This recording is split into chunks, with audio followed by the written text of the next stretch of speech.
श्रीराम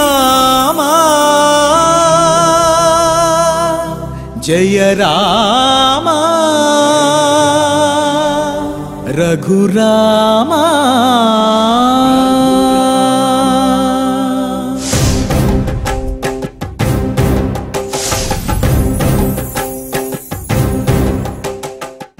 वेंकटेशाय संसारसारं निगम प्रचारं धर्मावतारं हृतभूमिभारं सदा विकारं सुखसिन्धुसारं శ్రీరామచంద్రం సతతం నమామి. ఈ సంసారంలో ఉన్నటువంటి సారాన్ని గ్రహించి ఈ సంసార చక్రంలో ఆచరించవలసినటువంటి సత్కార్యములని కూడా తాను ఆచరించి మనందరికీ కూడా మార్గనిర్దేశకుడుగా ఉన్నటువంటి వాడు శ్రీరామచంద్రుడు. మూర్తిభవించినటువంటి ధర్మస్వరూపుడు. దుష్ట శిక్షణతోటి భూభారమును తగ్గించడానికి అవతరించినటువంటి వాడు. ఎటువంటి పరిస్థితిలోనైనా సరే చలించనటువంటి వాడు. ఆనంద సాగరాన్ని ఏలేటటువంటి వాడు. ఆనందాన్ని భక్తులందరికీ కూడా పంచే ఆనందమూర్తి అయినటువంటి ఆ శ్రీరామచంద్రమూర్తికి నమస్కరిస్తూ తద్రూపాంతరుడైనటువంటి శ్రీనివాసుని యొక్క అనుగ్రహంతో భక్తులందరూ కూడా వివాహాది సకల శుభ పరంపరలతోటి సత్సంతానాది సకల సంపదలతోటి వర్ధిల్లాలి అని, మరి విద్యార్థులందరూ కూడా ఉత్తమమైనటువంటి విద్యను అభ్యసించాలి అని, ఆయురారోగ్యములతో జీవించాలి అని ఆకాంక్షిస్తూ తిరుమల తిరుపతి దేవస్థానం వారు స్వామివారి సమక్షంలో ఈ కలియుగ వైకుంఠంలో నిర్వహిస్తున్నటువంటి సకల సంపత్ప్రదమైన శ్రీమద్ రామాయణం బాలకాండ పారాయణ కార్యక్రమంలో నేటికి మనం 406వ రోజులో ప్రవేశించాము. మరి ఈరోజు విశేషం ఉపాధ్యాయ దినోత్సవము. మరి ఉపాధ్యాయులంటే చెబుతారు వంశోద్విధ విద్యయా జన్మనాచ అని. మనకు జన్మ 2 విధాలుగా ఉంటుందిట. మన తల్లిదండ్రులు ఇచ్చేది ఒక జన్మ అయితే, మన గురువులు వారి యొక్క విద్య ద్వారా మనకు జ్ఞానపూర్ణమైనటువంటి జన్మను 2వ జన్మను ఇస్తారు. ఆ విధంగా మనకు 2 జన్మలు ఉంటాయట. మరి జ్ఞానపూర్ణమైనటువంటి జన్మను ఇచ్చినటువంటి ఆ గురువులందరికీ కూడా నమస్కరిస్తూ, మరి మనం జీవనంలో అనేకమైనటువంటి చదువులను చదువుతూ ఉంటాం. అనేక విధాలైనటువంటి చదువులు చదువుతూ ఉంటాం.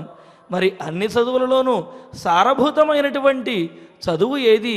ఏ చదువు చదవటం వల్ల ఇహపరలోకములలో మనం ముక్తిని పొందగలుగుతాము, ఇహలోకములో సుఖమును, పరలోకములో స్వామివారి యొక్క అనుగ్రహాన్ని రెండింటినీ పొందగలుగుతాము అనే విషయాన్ని తెలియజేసే అన్నమాచార్య సంకీర్తన శ్రీ కె సరస్వతి ప్రసాద్ గారు, అన్నమాచార్య ప్రాజెక్టు కళాకారులు వారు ఆలపించే చదివి బతుకరో సర్వజనులు అనే సంకీర్తన ఆలకిద్దాము. ఓం నమో వెంకటేశాయ.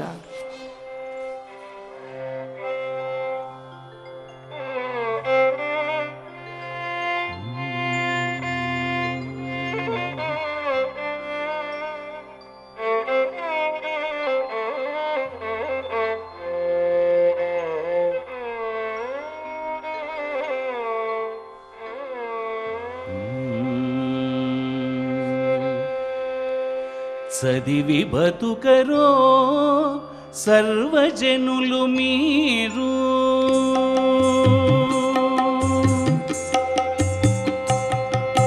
చదివి బతుకరో సర్వజనులు మీరు, కదిసి నారాయణాష్టాక్షరమిది.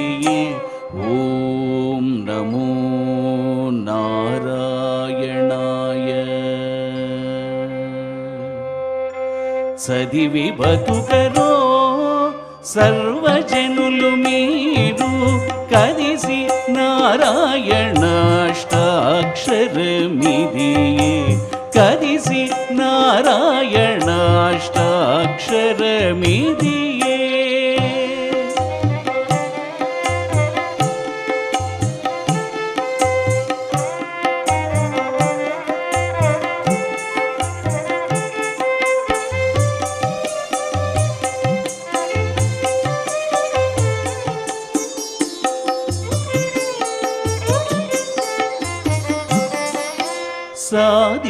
సాధించి మున్ను శుకుడు చదివినట్టి చదువు సాధించి మున్ను శుకుడు చదివినట్టి చదువు వేదవ్యాసులు చదివిన చదువు సాధించి మున్ను శుకుడు చదివినట్టి చదువు వేదవ్యాసులు చదివిన చదువు ఆది కాలపు వైష్ణవులందరి నోటి చదువు ఆది కాలపు వైష్ణవులందరి నోటి చదువు గాదిలి నారాయణాష్టాక్షరమిది ఆది కాలపు వైష్ణవులందరి నోటి చదువు గాదిలి నారాయణాష్టాక్షరమిదియే చదివి బతుకరో సర్వజనులు మీరు కదిసి నారాయణాష్టాక్షరమిది కదిసి నారాయణాష్టాక్షరమిదియే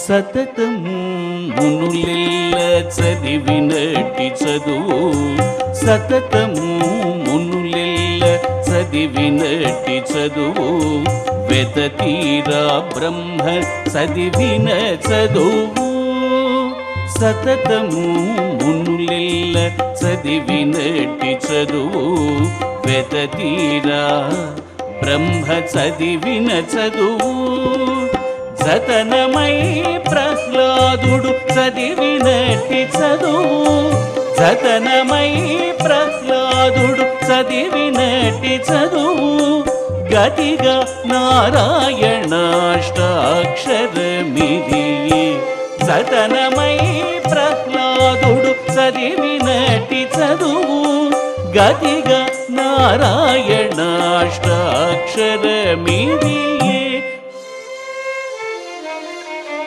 చదివి బతుకరో సర్వజనులు మీరు కదిసి నారాయణాష్టాక్షరమిది కదిసి నారాయణాష్టాక్షరమిదియే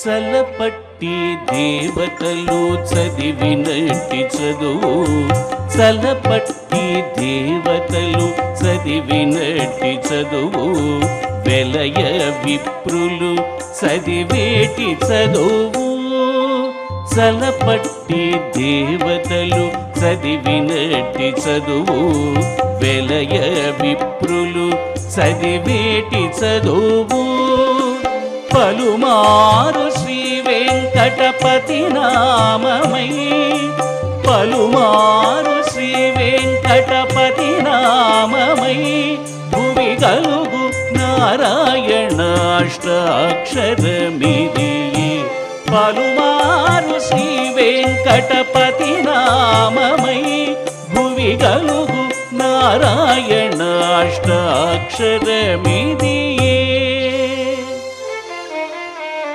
చదివి బతుకరో సర్వజనులు మీరు కదిసి నారాయణాష్టాక్షరమిది చదివి బతుకరో సర్వజనులు మీరు కదిసి నారాయణాష్టాక్షరమిది కదిసి నారాయణాష్టాక్షరమిది కదిసి నారాయణాష్టాక్షరమిదియే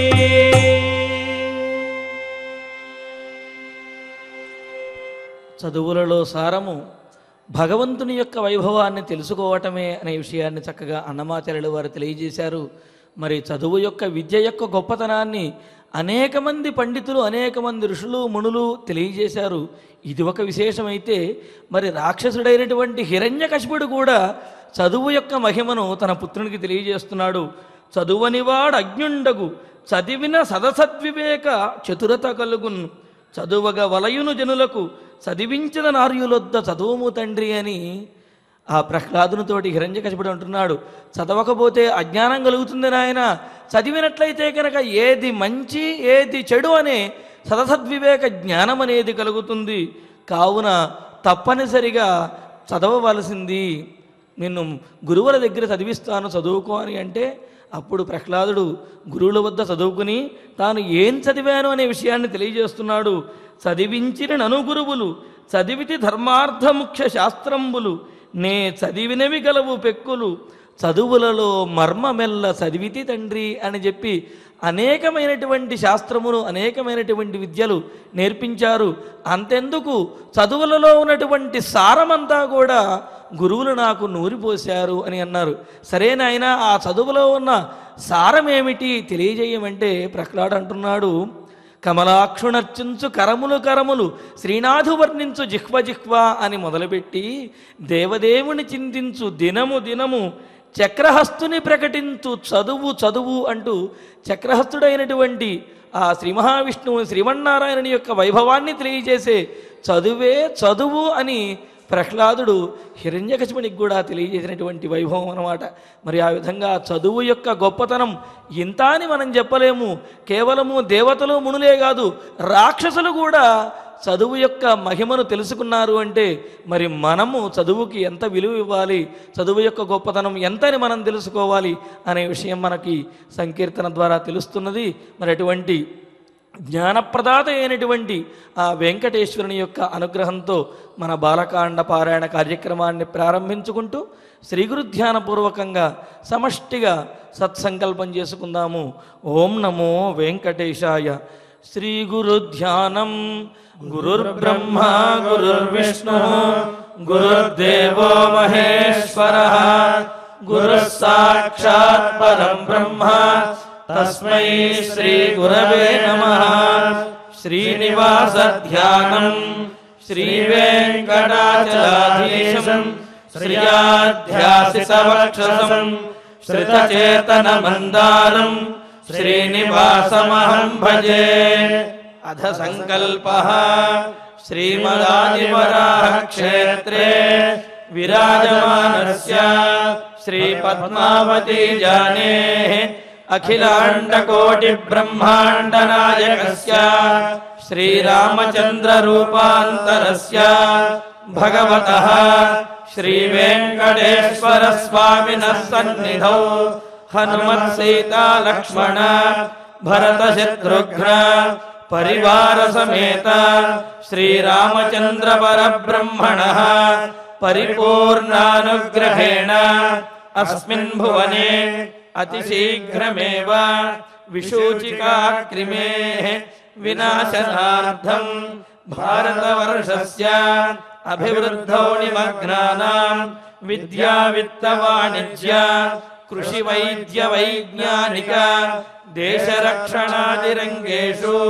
విద్యమానానాం ఆస్తిక మహాజనానాం సర్వేషాం సకుటుంబానాం ఆయురారోగ్యైశ్వర్య సద్బుద్ధి ఇత్యాది సర్వశుభఫల ప్రాప్త్యర్థం తేషాం సర్వతోముఖాభివృద్ధి ద్వారా శ్రీరామరాజ్యస్య పునర్వ్యవస్థాపనార్థం అనూఢానాం శీఘ్రమేవ వివాహ సిద్ధ్యర్థం దంపతీనాం అనుకూల దాంపత్య సిద్ధ్యర్థం సంతానార్థినాం శీఘ్రమేవ సత్సంతాన ప్రాప్త్యర్థం తతః పితృదేవతా ప్రీత్యర్థం గో సంరక్షణార్థం చ సకల సంపత్ప్రదే శ్రీమద్వాల్మీకి రామాయణాంతర్గతే బాలకాండే యథాశక్తి श्लोकव्याख्यानपुरःसरम् सप्तपञ्चाशत्सर्गश्लोकपारायणम् तथा श्रीमद्योगवासिष्ठे विशोचिका महामारी निवारकस्य महामन्त्रस्य पारायणम् श्रीधन्वन्तरि मन्त्रपारायणम् च अन्योन्यसाहाय्येन आचार्यमुखेन करिष्यामहे। श्रीवाल्मीकि प्रार्थना। वाल्मीकिर्मुनिसिंहस्य कवितावनचारिणः शृण्वन् रामकथानादम् को न याति पराङ्गतिम्। श्री आञ्जनेय प्रार्थना। यत्र यत्र रघुनाथकीर्तनम् तत्र तत्र कृतमस्तकाञ्जलिम् बाष्पवारि परिपूर्णलोचनम् मारुतिम् नमत राक्षसान्तकम्। श्रीरामायण प्रार्थना। वेदवेद्ये परे पुंसि जाते दशरथात्मजे वेदः प्राचेतसादासीत् साक्षात् रामायणात्मना। श्रीराम प्रार्थना। आपदामपहत्तारम् दातारम् सर्वसम्पदाम् लोकाभिरामम् श्रीरामम् भूयो भूयो नमाम्यहम्। श्रीरामचन्द्र परब्रह्मणे नमः।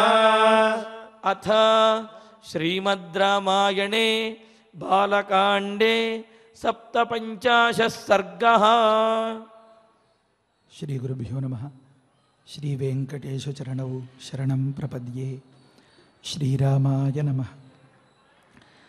एतस्मिन्नेव काले तु सत्यवादी जितेन्द्रियः त्रिशङ्कुरिति विख्यातः इक्ष्वाकुकुलवर्धनः।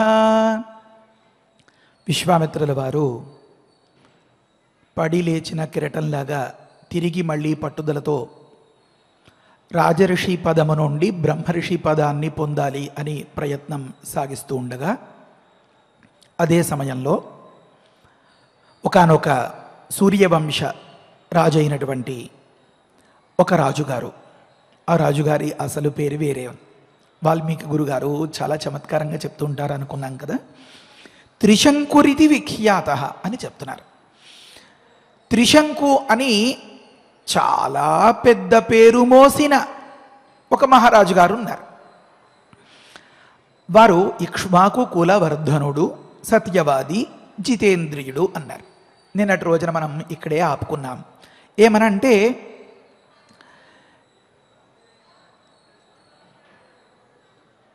నేను సత్యవాదిని, నేను జితేంద్రియుడను అనే భ్రమలో ఉన్నాడు అన్నమాట అతడు. ఎందుకు అలా చెప్పుకోవాల్సి వచ్చింది అంటే గురువుగారిని ఈ బొందితో, ఈ శరీరంతో, ఇది ముఖ్యమైన మాట, స్వశరీరంతో స్వర్గానికి వెళ్ళేలాగా కార్యక్రమం చేయించండి అని ఆజ్ఞాపిస్తాడు. అది కుదరదయ్యా అంటారు. ఒక అన్యాయాన్ని, ఒక అధర్మాన్ని, అశాస్త్రీయమైనటువంటి అంశాన్ని శాస్త్రోక్త ప్రకారంగా చేసి నెగ్గాలి, నేను పెద్ద శాస్త్రాన్ని అనుసరించేవాడిని అని అనుకోవడం మరి సత్యవాదిత్వం అవుతుందా? నిన్నటి రోజున ఇది కూడా అనుకున్నాం.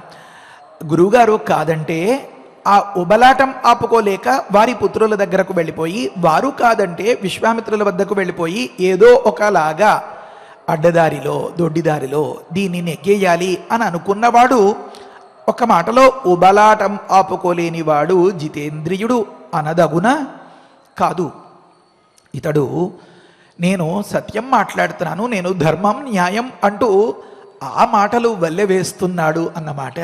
నేను పెద్ద జితేంద్రియుణ్ణి అని అపోహపడుతున్నాడు అన్నమాట. ఉబలాటం ఆపుకోలేని వాడు జితేంద్రియుడు కాలేడు. గురువుగారు అన్న మాటను ధిక్కరించి, అంటే గురు ధిక్కారం చేసిన వాడు, లేకపోతే ఇంకా తర్వాతి విధ్వంసాలకు అంతకీ కారకుడైన వాడు మరి సత్యవాది ఎలా అవుతాడు? సత్యము అంటే వేదం, పరమాత్మ. అతడి యొక్క ఆదేశరూపమైనటువంటి, ఆ పరమాత్మ యొక్క ఆదేశరూపమైనటువంటి ఆ వేదాన్ని, వేద ధర్మాన్ని అనుసరించాలి కదా. ఈ బొందితో స్వర్గానికి వెళ్ళడం అనేది అసత్యమైన, అన్యాయమైన, అధర్మమైనటువంటి అంశం. మరి ఆ నినాదాన్ని చేసేటటువంటి వాడు సత్యమును నినాదించువాడు ఎలా అవుతాడండి? సత్యవాది కానే కాడు. సత్యవాది అనే భ్రమలో ఉన్నాడు. వాల్మీకి గురుగారు ఒక్కొక్క మాట ఎంతెంత లోతుగా చెప్తారో, ఎంత బాగానో. ఆ సన్నివేశానికి అతడు సత్యవాది కాలేకపోయాడు, ఆ సన్నివేశానికి అతడు జితేంద్రియుడు కాలేకపోయాడు. లెక్క ప్రకారం అతడు ఇక్ష్వాకు కులవర్ధనునిగా ఉండవలసిన వాడు. ఆ బాధ్యతను విస్మరించాడన్నమాట. సరే, ప్రస్తుతంలో ఇప్పుడు ఇలా ఎందుకు అనుకోవాల్సి వచ్చిందంటే, అతడు సత్యవాదిగా ఉండదగిన ఇక్ష్వాకు కులవర్ధనునిగా ఉండదగినవాడు, నేను ఇంకా సత్యవాదిని, నేను జితేంద్రియుణ్ణి అనే భ్రమలో ఉన్నాడు అని అనుకున్నాం కదా. ఎందుకంటే అతడు పుట్టుకతో అతడు చేసినటువంటి కార్యాచరణలు కానీ, అతడి గుణగణాలు కానీ వగైరాలు పరిశీలిస్తే నిజంగా అతడు సత్యవాదే. అది వెనకటి పరిస్థితి అన్నమాట.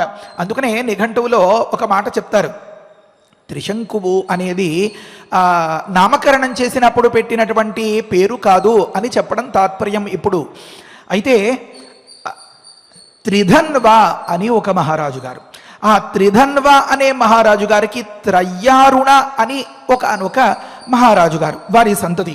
ఆ త్రయ్యారుణ అన్న ఒక మహారాజు గారికి సత్యవ్రత అన్నవారు ఏర్పడ్డారు ఒక శుభముహూర్తంలో. ఆ సత్యవ్రతులే యోసౌ త్రిశంకు సంజ్ఞామవాప చాండాలతాముపగతశ్చ అని అర్థం రాస్తారు, వివరణ రాస్తారు నిఘంటువులో. ఆ సత్యవ్రతుడే అబ్బాయి తరువాతి కాలంలో అతడు చేసిన పని వల్ల త్రిశంకు అని పిలవబడుతున్నాడు. అతడు ఈ చాండాలత్వాన్ని అంటే సంస్కార రహితుడుగా కూడా తర్వాత కాబోతున్నాడు అని చెప్పడం తాత్పర్యం అన్నమాట. ఇతడు ఈ సందర్భంలో లెక్క ప్రకారం తర్వాతి శ్లోకం కాక తర్వాతి శ్లోకం చెప్పినప్పుడు ఈ అంశాలు చెప్పాలి. అంత ఉత్కంఠభరితంగా అంత సస్పెన్స్ ఎందుకు, ఇప్పుడే అనేసుకుందాం. కథ చెప్పేసుకుంటే శ్లోకాలు సులువుగా అర్థమవుతాయి. వశిష్ఠుల వారి దగ్గరికి, వశిష్ఠులు మరి గురువుగారు కదా, రాజపురోహితులు కదా, ఇక్ష్వాకు కులానికి వారి వద్దకు వెళ్ళి, నేను ఈ బొందితో స్వర్గానికి వెళ్ళేలాగా మీరు తగిన ఏర్పాట్లు చేయండి, యాగం చేయండి అని ఆజ్ఞాపిస్తాడు. అబ్బాయి అది కుదరదయ్యా అంటారు. ఆ సందర్భంలో కొన్ని మాటలు కూడా జరిగాయి. వాల్మీకి గురుగారు ఆ మాటల్ని ప్రస్తావన చేయలేదు. ఎందుకు ప్రస్తావన చేయలేదు? మనకి తెలియకూడదనా? కాదు, మనకి తెలియచెప్పాలి అని. మరి ఎలా తెలియచెప్పాలి అని అనుకున్నారు? సత్యవ్రతుడు అని చెప్పకుండా ఇతడి పేరుని త్రిశంకురిది విఖ్యాత అన్నారు. త్రిశంకు అని లోకంలో చలామణిలో ఉన్నటువంటి అని చెప్పారు అన్నమాట. పుట్టుకతో పెట్టినటువంటి పేరును సత్యవ్రతుడు అని చెప్పి ఉంటే ఈ కథ అంతా మనకి తెలిసేది కాదు. కనుక చిన్న సూచన చేసిన సందర్భంలో దాన్ని పట్టుకుని లాగితే, తీగ లాగితే డొంకంతా కదిలింది అన్నట్లుగా అతడి కథ అంతా బయటకు వస్తుంది. అతడు గురుగారిని అలా అడిగిన సందర్భంలో వశిష్ఠ ఉవాచ మొదలుపెట్టి చెప్తారు, పాతయేయం అహం క్రూరతవ శంకుం అసంశయం. అబ్బాయి నువ్వు అడిగేవు, ఇది బాగానే ఉంది కానీ ఇది వల్ల కాదయ్యా అని చెప్తారు. యదితే ద్వావిమౌ శంకు నస్యాతాం వై పునఃకృతౌ. ఒక చిన్న మాట, ఈ మాటలు తర్వాతి శ్లోకం తర్వాత చెప్పుకుంటేనే న్యాయంగా ఉంటుంది. ముందు శ్లోకార్థం చెప్పేస్తాను. ఇతడు చేసినటువంటి పనుల వల్ల ఇతడు సత్యవాది కాలేకపోతున్నాడు. ఇతడి మనస్తత్వం వల్ల ఇతడు ఇంద్రియాల్ని జయించలేకపోయాడు, జితేంద్రియుడు కాలేకపోయాడు. అంటే అన్యాయంగా అడ్డదారిలో ఎలాగైనా సరే నెగ్గాలి అని అనుకున్నాడు కనుక.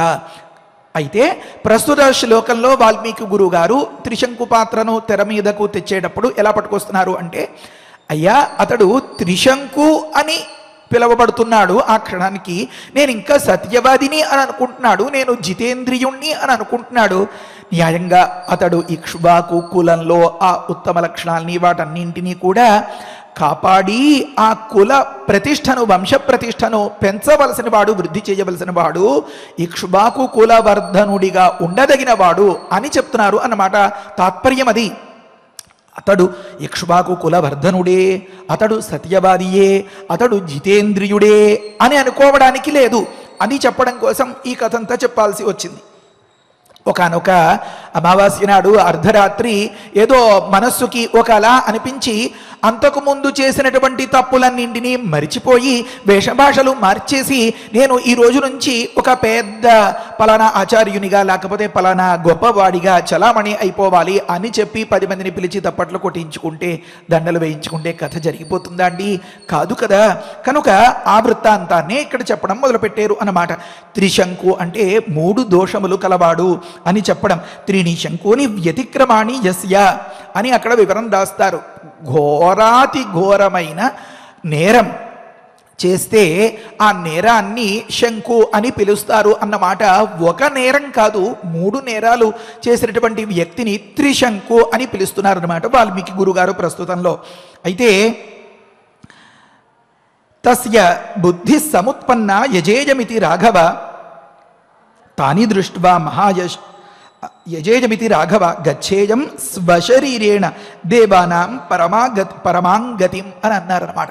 ఒక్కొక్క మాట మనకి ఆ కథను పరిపూర్ణంగా అందించేసేలాగా ఉంటుంది. అది నిజంగా ఒక్క బీజాక్షరం మంత్రరూపం అన్నట్లుగా. అందుకనే రామాయణం చదువుకుంటే అంతంతటి సత్ఫలితాలు, అంతంతటి విజ్ఞానం కలుగుతుంది అని పెద్దలు చెప్తారు. ఓ రాఘవ, అతడికి బుద్ధి సముత్పన్న, తస్య బుద్ధి సముత్పన్న అంటారు. అక్కడ ఎంత బాగా రాస్తారో వ్యాఖ్యానంలో. అతడికి ఒక నిశ్చయం కలిగిపోయిందట. ఒకలాగా అతడు డిసైడ్ అయిపోయాడు. ఇంకా దాని నుంచి నేను ఒక్కసారి కమిట్ అయితే నా మాట నేనే వినను అనే రకాలు లోకంలో మనకు కనిపిస్తూ ఉంటాయి కదా. ఆ టైప్ అన్నమాట ప్రస్తుతం మన కథలో ఈ పాత్రధారి. తస్య బుద్ధి సముత్పన్న, అతడికి ఒక నిశ్చయం కలిగిపోయింది. ఏమని? యజేయమితి రాఘవ, నేను ఒక యాగం చేసేయాలి అని అనుకున్నాడు హఠాత్తుగా. అదేమంత పెద్ద తప్పండి అని అనిపిస్తుంది కదా. గచ్చేయం స్వశరీరేణ, ఆ యాగ ఫలితం వల్ల స్వశరీరంతో ఈ బొందితోనే నేను స్వర్గానికి వెళ్ళిపోవాలి. స్వర్గానికి వెళ్ళిపోవాలి అనే లక్ష్యాన్ని, టార్గెట్ని వాల్మీకి గురుగారు ఎంత బాగా చెప్పారండి. దేవానాం పరమాగతిం గచ్చేయం అన్నారు. దేవతల యొక్క పరమ పదము ఏదైతే ఉందో దానిని ఈ బొందితోనే నేను చేరుకోవాలి అని చెప్పడం తాత్పర్యం. అక్కడ శ్లోకం గమనించండి. గచ్చేయం స్వశరీరేణ దేవానాం స్వర్గముత్తమం అని అన్నారు అనుకోండి. కాసేపు శ్లోకం పూర్తయిపోతుంది, అక్షరాలు సరిపోతాయి. పాదానికి 8 అక్షరాలు, వ్యవహారం అనుష్టుపు అంతా. కానీ వాల్మీకి గురుగారు అలా చెప్పలేదు. ఒక ఉత్తమమైనటువంటి ఒక స్వర్గలోకానికి వెళ్ళాలి అని అనుకున్నాడు అని, పరమగతిని పొందాలి అని అనుకున్నాడు అంటే అంత తేలికగా పొందనలవి కానీ ఎన్నో నియమనిష్టలతో ఎంతో గొప్ప సాధన చేసి సచ్చీలునిగా ఉన్నవారు మాత్రమే అధిరోహించగలిగినది అది పరమపదము. అది చెప్పడం తాత్పర్యం అన్నమాట. స్వర్గం అని ఉంటే సుఖభోగ స్థానం అని అర్థం వస్తుంది. త్రిశంకు యొక్క దృష్టిలో సుఖభోగాల్ని ఈ శరీరంతోనే అనుభవించేలే, ఇలా వెళ్ళి అలా వచ్చేయాలి అని అనుకున్నాడు.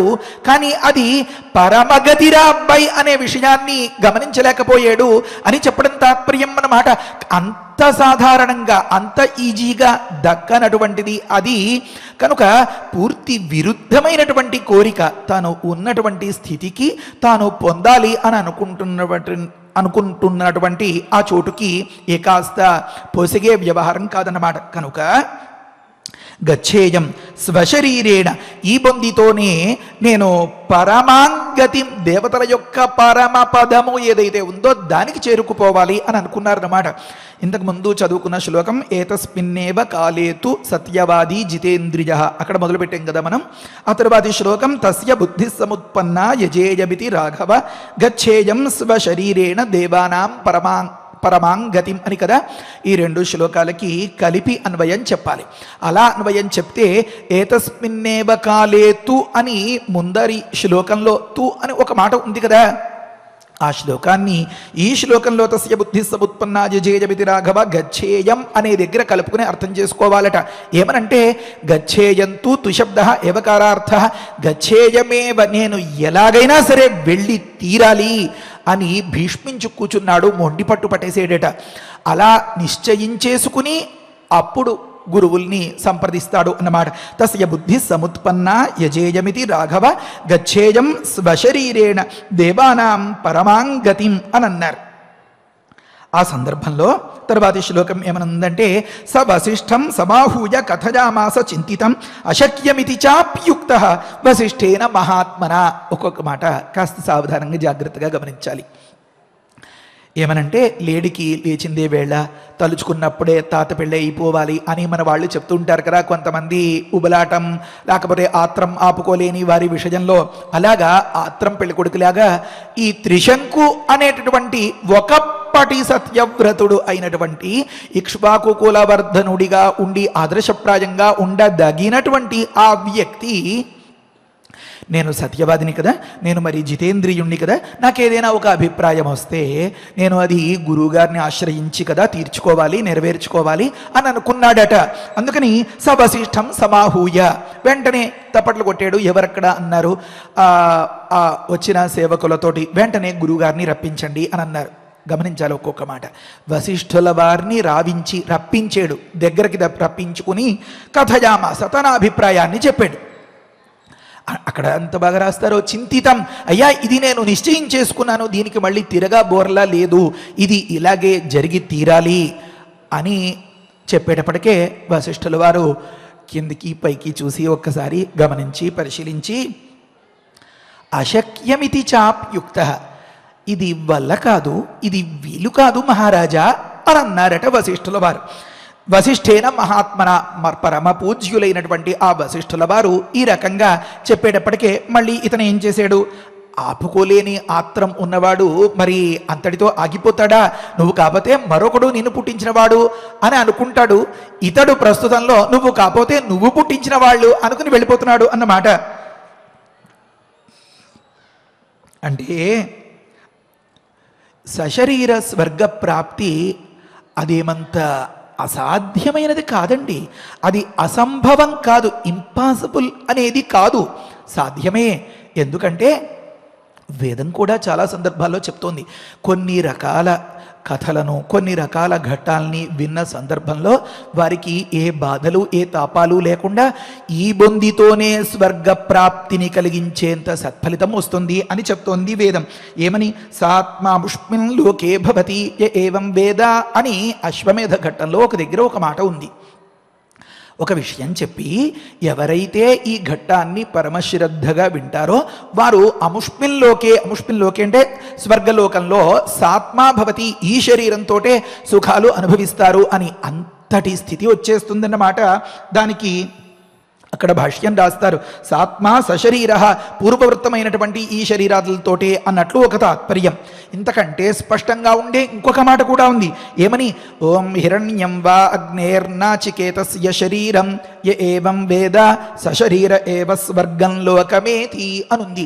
ఒకానొక విషయం చెప్పి ఆ పరమాత్మ ధ్యానం చాలా గొప్పది, ఈ విధంగా కనుక ఆ పరమాత్మను ధ్యానించినట్లయితే సశరీరుడయ్యే స్వర్గానికి వెళ్ళిపోతాడు, ఈ బొందితోనే స్వర్గ సుఖాలు అనుభవించేస్తాడు అని ఉంది.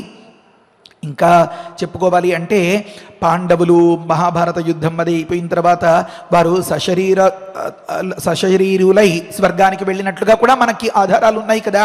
అంతెందుకండి, మన రామాయణంలోనే నిదర్శనం ఉంది.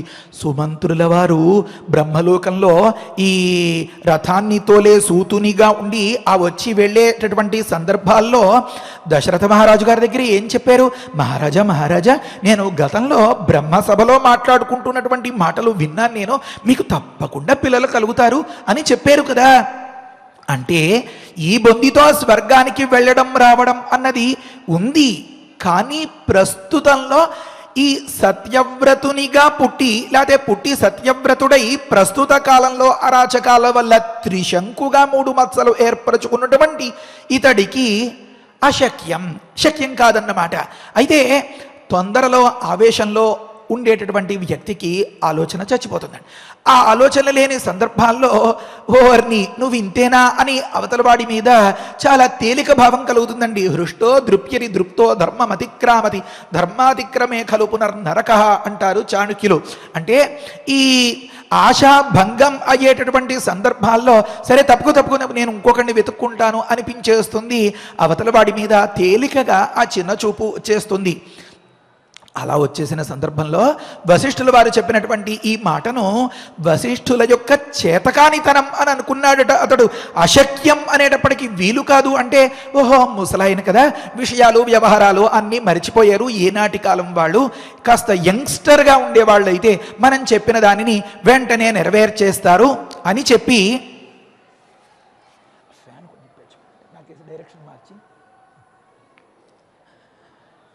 అనుకున్నారు వశిష్ఠపుత్రులైతే మనకి పని అయిపోతుంది అని.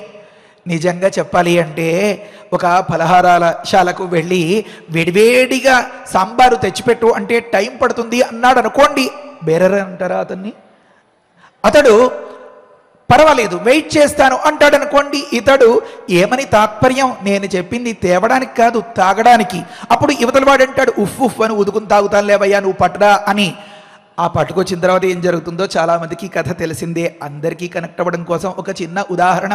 అంటే అవతలి వ్యక్తి చెప్పిన మాటను తేలికగా కొట్టి పారేస్తే పెద్ద ప్రాయశ్చిత్తమే అనుభవించాల్సి వస్తుంది సుమా అని చెప్పడం తాత్పర్యం అన్నమాట. కనుక ఇప్పుడు ఈ త్రిశంకు అశక్యం అనేటప్పటికే నాకు శక్తి లేదు అని వశిష్ఠుల వారికి శక్తి లేనితనాన్ని చేతకానితనాన్ని చెప్తున్నారేమో అని చెప్పి ప్రత్యాఖ్యాతో వశిష్ఠేన స యయౌ దక్షిణాం దిశం తతః తత్కర్మ సిద్ధ్యర్థం పుత్రాంస్తస్య గతః నృపః అని అంటారన్నమాట. చాలా అద్భుతమైన మాట. వశిష్ఠుల వారిని ఏమని చెప్పారండి? సమాహూయ తన దగ్గరకు పిలిపించుకున్నారు.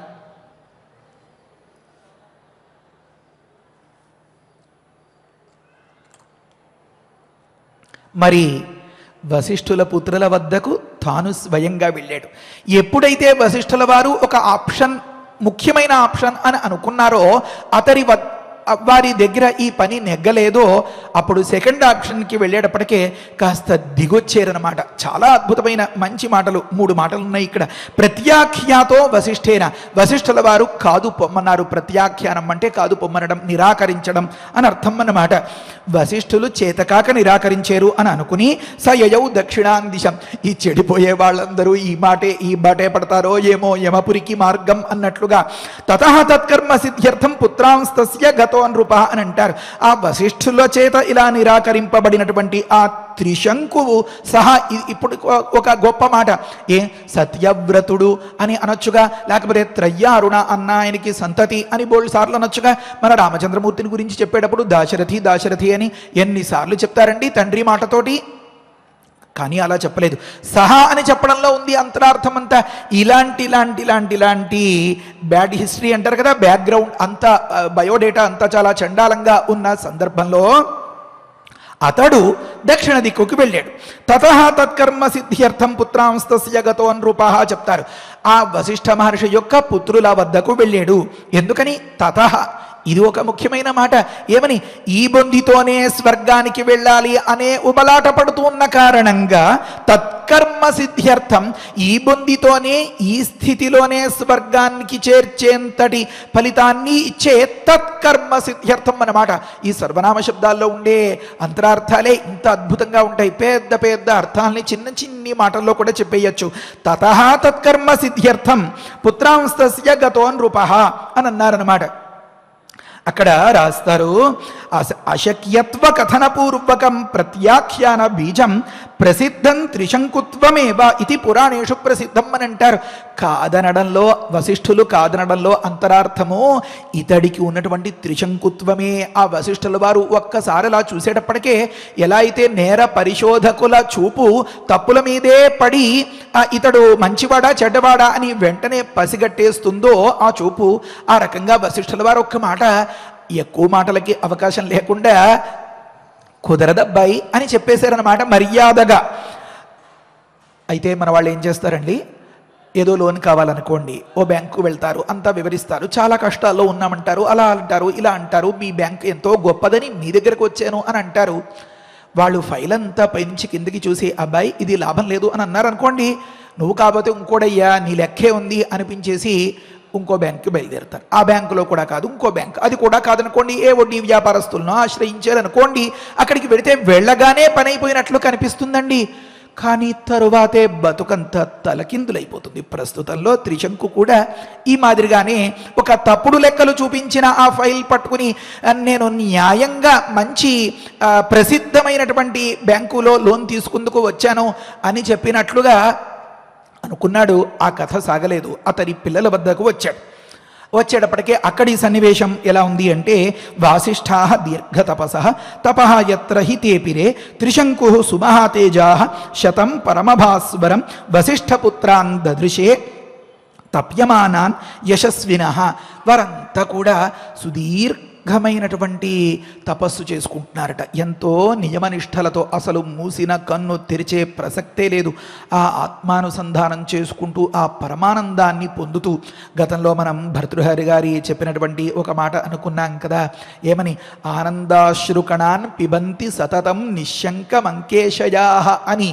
ఎవరైతే పరమనిష్టతో కళ్ళు మూసుకుని అంతలా ధ్యానం చేస్తూ ఉంటారో, ఆ ధ్యానం చేసుకునే సందర్భంలో వారికి కలిగినటువంటి ఆ బ్రహ్మానందానుభూతి వల్ల ఆ కనుకొసలమ్మట చల్లటి ఆనంద బాష్పాలు రాలుతూ ఉంటే, ఇది కదలని ఒక జడమైన పదార్థం, ఏదో చెట్టు తొర్ర అని అనుకుని ఆ ఒడిలో పడుకున్నటువంటి ఆ పక్షులు తలపైకెత్తి ఆ ఆనంద బాష్పాల్ని ఆహారంగా తీసుకునేంతటి తపోనిష్టలో కలిగినటువంటి ఆ మునిసత్తములకు నమస్కారము. ఎంత అదృష్టం ఉంటే అంతటి ప్రశాంతత కలుగుతుంది.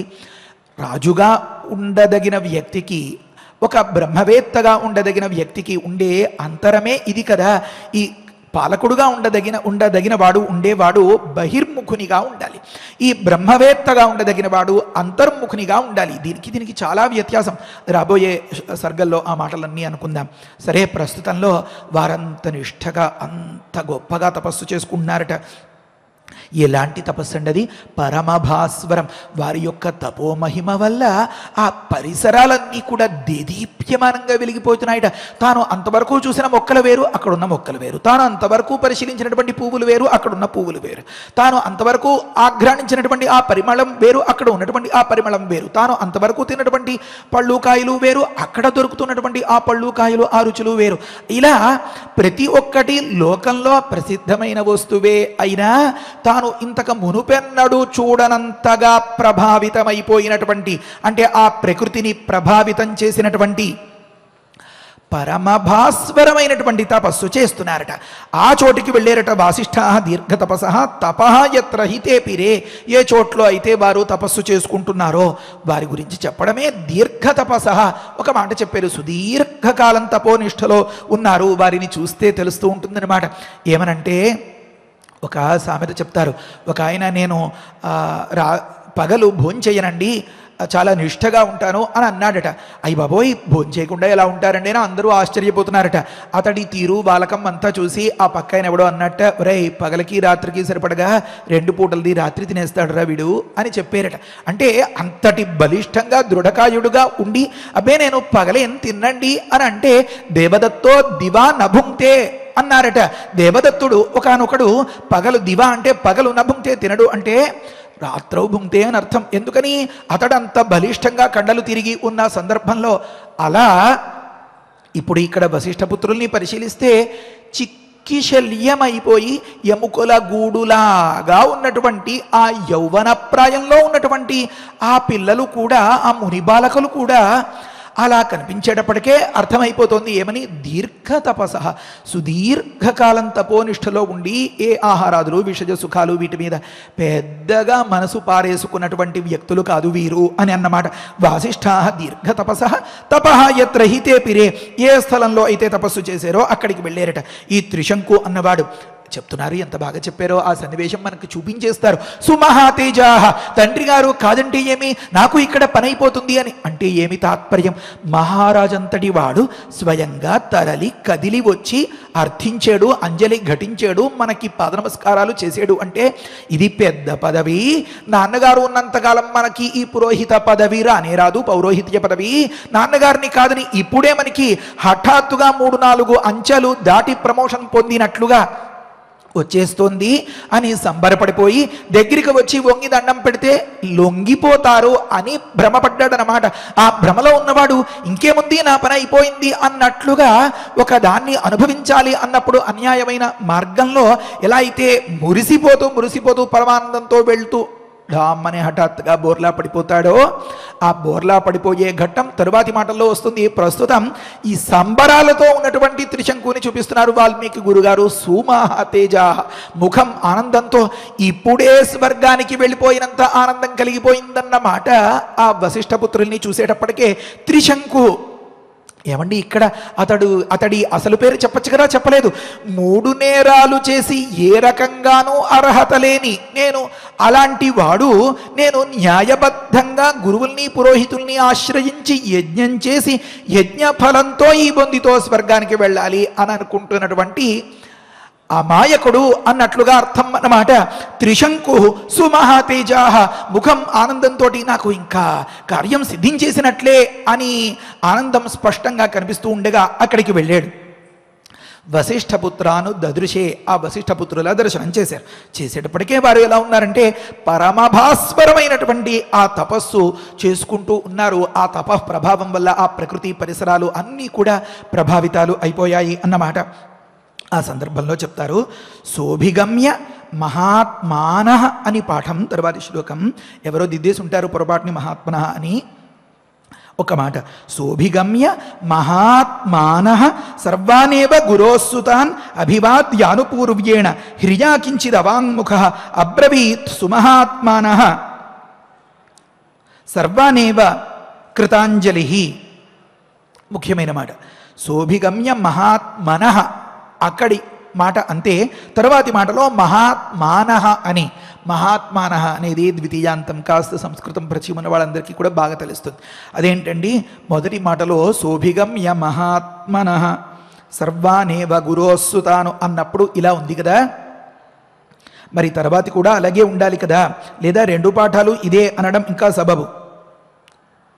క్షణం స్వామి ఒకసారి ఆ గ్రంథంలో ఉంది చూసి, మహాత్మాన అని చూసినట్లే గుర్తు నాకు ఉంది కదా. మహాత్మాన అనుంది ఏంటండి, మహాత్మన అని ఉండాలి కదా, అలా ఉంటే సాధు అనిపిస్తుంది. అంటే ఏదో 1-2 రోజులు సంస్కృత పాఠానికి వెళ్ళి కాస్త శబ్దమంజరి నాకు తెలుసు అనిపించినప్పుడు అలా తప్పుతో వస్తుంది, కానీ దాని అంతరార్థం వేరే ఉంది. ప్రస్తుతంలో శోభిగమ్య మహాత్మాన అన్నాం కదా, పరమ పూజ్యులైనటువంటి సర్వానేవ గురోస్సుతాన్, ఆ గురుపుత్రులు అందరి దగ్గరకు అభిగమ్య వెళ్ళి అభివాద్యానుపూర్వ్యేణ అని చెప్తున్నారు. వరుసగా వందనం చేసేరట. ఎంత బాగా చెప్తారో. క్షణం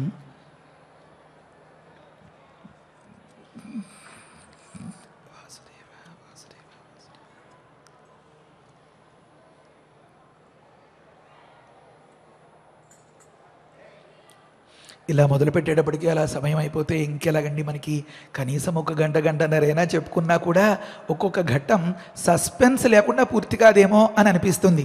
అప్పుడే సమయం అయిపోయింది. ఈ మాటను కొద్దిగా వివరించి మరి ఇంతటితో ముగిస్తాను. నేను అస్తవాను చెప్తూ ఉంటాను కదా, సమయం లేనప్పుడు ఏం చేసుకోవాలి, ఓపిక తెచ్చుకోవాలి. మరి ఓపికగా ఉన్న సందర్భంలో ఈ రోజుది రేపటి వరకు కాస్త అలా గుర్తుపెట్టుకుని ధారణ చేస్తే తర్వాత విషయాలు చెప్పేసుకోగలుగుతాం మనం. శోభిగమ్య మహాత్మాన అన్న చెప్పిన సందర్భంలో పెద్దలు చెప్తారు, వశిష్ఠుల్ని సమాహూయ అని చెప్పారనమాట. వశిష్ఠం సమాహూయ కథయామాస. ఇందాక మనం శ్లోకం చదువుకున్నాం. అంతటి పెద్దలు కదా, అంతటి మహనీయులు కదా, వారి వద్దకు వెళ్ళి తను ప్రస్తావన చేయాలి కదండి. ఆహా చేయలేదు. అప్పటి గీర టెక్కు ఆ రేంజ్లో ఆ స్థాయిలో ఉందన్నమాట. వశిష్ఠులు కాదనేసరికే అమ్మో పెద్ద ఆయనే కాదనేసారు అంటే కాస్త దిగింది అన్నమాట. ఇప్పుడు వశిష్ఠ పుత్రుల దగ్గరకు స్వయంగా వచ్చి అని చెప్తున్నారు అన్నమాట. గమనించండి, ఇందాకటి మాటలో వశిష్ఠుల వారిని రప్పించి ఇలా ఉందండి నా అభిప్రాయం, కనుక మీరు ఏదైనా వెంటనే తగు చర్య తీసుకోండి అనేసి ఆదేశాలు జారీ చేసేసారనమాట. మరి ఇక్కడో వవంద వారికి వంగి వంగి నమస్కారాలు చేసేరట. గమనించండి, అహం ఉన్నప్పుడు ప్రవృత్తి ఎలా ఉంటుందో ఆ అహం కాస్త అణుగుతున్నప్పుడు వినయం ఎలా కనపరుస్తారో శోభిగమ్య మహాత్మన వారి దగ్గరికే వెళ్ళి ఈ ప్రస్తావన చేశారు. అయితే సాక్షాత్గా ప్రస్తావన చేశారా? చేయలేదు. అభివాద్య గురువులకు అభివాదం చేశారు. మరి వశిష్ఠ మహర్షి దగ్గర అభివాదం చేయొద్దండి, చేయలేదు. అప్పటి పొగరు తలబిరుసు ఆ రకంగా ఉంది అన్నమాట. కానుకనే కాబట్టే విశ్వామిత్రులకి ఈయనకి సౌజన్యం బాగా కుదిరింది, విశ్వామిత్రుల ద్వారా నెగ్గాలి అని అనుకున్నారు. సరే శోభిగమ్య మహాత్మాన సర్వానేవ గురోస్తుతాన్ అభివాద్యానుపూర్వ్యేణ. ఇక్కడ కూడా చాలా గొప్పగా చెప్తారు. ఎంత అతి వినయమో, ఎంత నక్క వినయమో. వీళ్ళలో పెద్దవారు ఎవరో వారి దగ్గర మొదలుపెట్టి ఆనుపూర్వ్యేణ వరసగా 100 మందికి ఒక్కొక్కరికి ప్రత్యేకంగా నమస్కారాలు చేసుకుంటూ వచ్చారట. పిల్లలు ఎవరైనా పిలవకుండానే వచ్చేసి అడగకుండానే మంచినీళ్ళు ఇచ్చేసి అలా ఉంటున్నారనుకోండి, పెద్దలు అనుమానిస్తారు కదా, ఏమిట్రో ఈవేళ కాస్త తేడాగా కనిపిస్తున్నావు, ఎప్పుడూ లేదు ఇంత కుదురు అని అనుమానించరండి వశిష్ఠ సుతులు. అయితే ఈ ప్రయోజనాన్ని పొందాలి అనుకున్న వారు మాత్రం ఈ వినయాలు, అతి వినయాలు ఇలా ప్రదర్శిస్తూనే ఉంటారు. ఆనుపూర్వ్యేణ పెద్దల నుంచి పిన్నల వరకు అలా వరసగా వారందరికీ వంగి నమస్కారాలు చేసి హ్రియాకించిన వాంగ్ముఖ అంతా అయిపోయిన తర్వాత ఆఖరి వారి దగ్గర అన్నట్లుగా తలకాయ వంచుకుని ఏదో సిగ్గుపడిపోతూ తలదించుకుని మాట్లాడుతున్నారట. అబ్రవీతు సుమహాత్మాన సర్వానేవ కృతాంజలి. ఇంత వంగి నమస్కారాలు చెప్పి ఆ వినయాన్ని ప్రదర్శించిన ఇంకా సరిపోదేమో అని అనిపించింది కాబోలు అంజలి ఘటించి సాంజలిబంధంగా వారి దగ్గర వినమ్రంగా నివేదన చేస్తున్నారన్నమాట. ఏమండి మరి ఈ విషయాలన్నీ వశిష్ఠుల దగ్గర కనబరచక్కర్లే? అక్కడ కనబరచలేదు అంటే ఆ మెట్టు దిగిపోయిన తర్వాత ఆ ఆప్షన్ అయిపోయింది అన్న తర్వాత అప్పుడు కాస్త తెలిసొచ్చింది అన్నమాట పెద్దల దగ్గర మనం ఇలా ప్రవర్తించాలి అని. ఇది కూడా ఇంకా ఏదో ఒక విధంగా మనం కార్యం సాధించుకోవాలి అనే తాపత్రయంతో చేసిన పనే అని తరువాతి మాటలో తెలుస్తుంది. మరి తరువాతి మాట ఏమని చెప్పారు వారు అని రేపటి రోజున వివరించుకుందాం. ఉన్నమాటే మీకు అందరికీ తెలిసిందే, నేను ఈ యాగం చేయాలి అని అనుకుంటున్నాను అని అంతా. అయితే సాక్షాత్తుగా అలా చెప్పరండోయ్, చాలా అతి తెలివిగా చెప్తారు. వాల్మీకి మహర్షి గారి యొక్క కావ్య సౌందర్యం ఏమో ఆహా అనిపించేలాగా మనం ఇలాంటి ఘట్టాల్లోనే బాగా గమనించగలుగుతాం. ముందుగా తాను నష్టపోయినట్లుగా తండ్రి గారు తనని అన్యాయంగా కాదు పొమ్మన్నట్లుగా, ఆ తర్వాత నేను యాగం చేయాలి ధర్మం చేయాలి అనుకుంటున్నట్లుగా ఆ తరువాత బయట పెడతారు. నేను ఈ బొందితో స్వర్గానికి వెళ్ళే యాగం చేయాలి అంటే చీపొమ్మన్నారు తండ్రి గారు అని. అప్పటికి వారికి విషయం అర్థమవుతుంది, వారు కూడా చీపొమ్మంటారు అన్నమాట. కనుక మనం కూడా దారి తప్పి ఎవరి చేత ఈ విధమైనటువంటి నింద్యములైన మాటలని ఎదుర్కొనే స్థితి లేకుండా జాగ్రత్తగా సజావుగా మన జీవనయానాన్ని సాగించుకోవాలి అని మన రామచంద్ర ప్రభువుని పరిపూర్ణమైనటువంటి కృపను వర్షింపచేయమని ప్రార్థిస్తూ హరయే నమః. స్వస్తి. ఆచార్యులు వారు చెప్పినటువంటి భావాలను గుర్తుంచుకుంటూ మననం చేసుకుంటూ శ్లోకాలను పారాయణం చేద్దాము. ఏతస్మిన్నేవ కాలే తు సత్యవాదీ జితేంద్రియః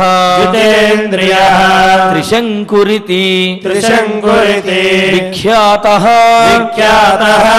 ఇక్ష్వాకుకులవర్ధనః తస్య బుద్ధిః సముత్పన్నా యజేయమితి రాఘవ గచ్ఛేయం స్వశరీరేణ దేవానాం పరమాంగతిం సవశిష్టం సమాహూయ కథయామాస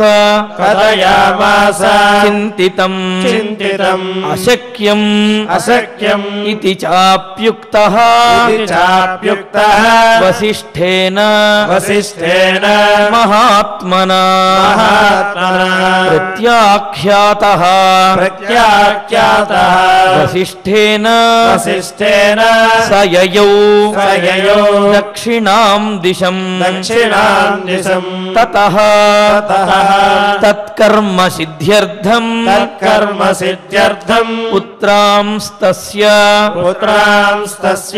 గతో నృపః వాసిష్ఠాః దీర్ఘతపసః తపో యత్ర హి తేపిరే త్రిశంకుః సుమహాతేజాః శతం పరమభాస్వరం భాస్వరం వసిష్ఠపుత్రాన్ వసిష్ఠపుత్రాన్ దదృశే తప్యమానాన్ యశస్వినః శోభిగమ్య మహాత్మానః సర్వానేవ గురోస్సుతాన్ అభివాద్య ఆనుపూర్వ్యేణ హ్రియా కించిదవాంగ్ముఖః అబ్రవీత్ సుమహాత్మానః సర్వానేవ కృతాంజలిః ఇత్యార్షే శ్రీమద్ రామాయణే బాలకాండే సప్తపంచాశే సర్గే షట్ శ్లోకాః రసరమ్యమైనటువంటి రామాయణ ప్రవచనంలో మరి విశ్వామిత్రుల వారు తపస్సు చేస్తూ ఉన్నారు. ఇంతలో అక్కడికి అంటే త్రిశంకు యొక్క వృత్తాంతాన్ని చెప్పటం ప్రారంభించారు. అంటే త్రిశంకుల వారి యొక్క గురువు వశిష్ఠులు మరి వారు తన స్వశరీరంతో తపస్సు చేయటానికి చింతించారంటే ఆలోచించారు. మరి ఆ సంకల్పాన్ని నెరవేర్చుకోవటం కోసం తన గురువు అయినటువంటి వశిష్ఠుల వారిని తన వద్దకు పిలిపించుకుని తాను స్వశరీరంతో స్వర్గానికి వెళ్ళాలనుకుంటున్నాను, దానికి తగినటువంటి యాగాన్ని చేయవలసిందిగా చెప్పారు. అప్పుడు వశిష్ఠుల వారు అది కుదరనటువంటి పని కావున అన్యాయమైనటువంటి అధర్మమైనటువంటి అటువంటి యజ్ఞం చేయటం కుదరదు అంటే మరి మీరు కాకపోతే ఇంకెవరైనా చేస్తారు అన్నట్లుగా వశిష్ఠుల వారి యొక్క పుత్రుల దగ్గరికి వెళ్ళి వారిని ప్రార్థిస్తూ ఉన్నారు. సహజంగా గురువుని కనుక ధిక్కరించినట్లయితే ఎటువంటి ఫలితములు వస్తాయి అనేది ఈ త్రిశంకు కథ ద్వారా మనకు తెలుస్తుంది. మరి ఆ విశేషాలన్నీ కూడా తరువాతి ప్రవచనంలో మనం తెలుసుకుందాము. ఇక ఇప్పుడు ఫలశ్రుతి నుండి మంగళాంతం వరకు పఠించుకుంటూ ఈనాడు సమయానుసారంగా ఫలశ్రుతి అదేవిధంగా ధన్వంతరి ధ్యానాలను మనందరము కలిసి పఠిద్దాము. ఓం నమో వెంకటేశాయ. ఫలశ్రుతి కుటుంబ వృద్ధిం ధనధాన్య వృద్ధిం శ్రియశ్చ ముఖ్యా సుఖముత్తమంచ శ్రుత్వా శుభం కావ్యమిదం మహార్థం ప్రాప్నోతి సర్వాం భువి చార్థ సిద్ధిం. శ్రీరామచంద్ర పరబ్రహ్మణే నమః. అధ ధన్వంతరి ధ్యానం అచ్యుతానంత గోవింద విష్ణో నారాయణామృత రోగాన్మే నాశయాశేషాన్ ఆశు ధన్వంతరే హరే. ఆరోగ్యం దీర్ఘమాయుష్యం బలం తేజోధియం శ్రియం స్వభక్తేభ్యో ను గృహ్ణంతం వందే ధన్వంతరిం హరిం. ధన్వంతరేరిమం శ్లోకం భక్త్యా నిత్యం పఠన్తి యే అనారోగ్యం న తేషాం స్యాత్ సుఖం జీవంతి యే చిరం. ఓం నమో భగవతే వాసుదేవాయ. ధన్వంతరయే అమృతకలశహస్తాయ వజ్రజలౌకహస్తాయ సర్వామయ వినాశనాయ త్రైలోక్యనాథాయ మహావిష్ణవే స్వాహా. ఓం వాసుదేవాయ విద్మహే సుధాహస్తాయ ధీమహి తన్నో ధన్వంతరి ప్రచోదయాత్. అధనవగ్రహ ప్రార్థనా ఆరోగ్యం పద్మబంధుర్వితరతు నితరాం సంపదం సీతరశ్మిః. భూలాభం భూమిపుత్రః సకలగుణయుతాం వాగ్విభూతిం చ సౌమ్యః. సౌభాగ్యం దేవమంత్రి రిపుభయశమనం భార్గవః. శౌర్యమార్క్తిః దీర్ఘాయుస్సైహికేయః. విపులతరయశః కేతుః ఆచంద్రతారం. అరిష్టాని ప్రణశ్యంతు దురితాని భయాని చ. శాంతిరస్తు శుభం మేస్తు గ్రహాః కుర్వంతు మంగళం. అధ క్షమా ప్రార్థనా యదక్షరపదభ్రష్టం మాత్రాహీనం చ యద్భవేత్ తత్సర్వం క్షమ్యతాం దేవ నారాయణ నమోస్తుతే. అథ భగవత్ సమర్పణం కాయేన వాచా మనసేంద్రియైర్వా बुद्ध्यात्मना वा प्रकृते स्वभावात् करोमि यद्यत् सकलं परस्मै नारायणायेति समर्पयामि। अथ मङ्गलम् श्रियः कान्ताय कल्याणनिधयेद्धिनाम् श्रीवेङ्कटनिवासाय श्रीनिवासाय मङ्गलम्।